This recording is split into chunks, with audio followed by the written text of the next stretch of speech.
In today's video, I'm going to teach you how to resend to non-openers in Mailerlite. If you sent a campaign and a portion of your audience didn't open it the first time, you can quickly give that message a second chance without rebuilding anything. Start by opening your browser, searching for Mailerlite, and opening the official site. Log in to your account so you land on the dashboard. From here, head to the Campaigns area and switch to the Sent tab. This view lists messages that have already gone out, along with their performance. Find the campaign you'd like to nudge again. Open its options by clicking the More button, then choose Resend to non-openers.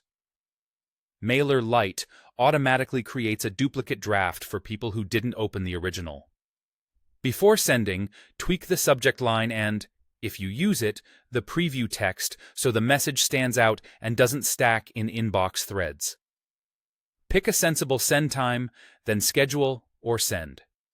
If you prefer more control or want to reuse the audience later, you can build a segment of non-openers from that specific campaign.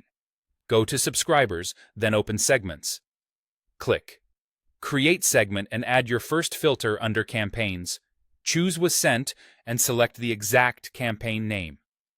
Next, add a second condition under Campaigns.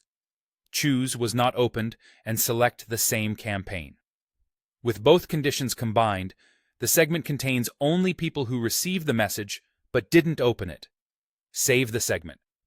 From now on, you can choose this segment as the recipient group whenever you create a new manual campaign. It's a handy way to follow up with a targeted reminder, or to send an alternate angle of the same content without including people who already engaged.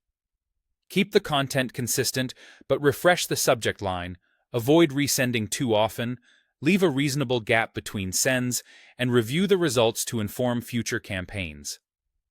That's it. You've learned 2 reliable ways to resend to non-openers in Mailerlite: the built-in Resend shortcut for quick follow-ups, and a reusable segment for manual campaigns when you want more control. Follow these steps, keep your messaging clear and respectful of your subscribers' inboxes, and you'll give your emails a much better chance of being seen.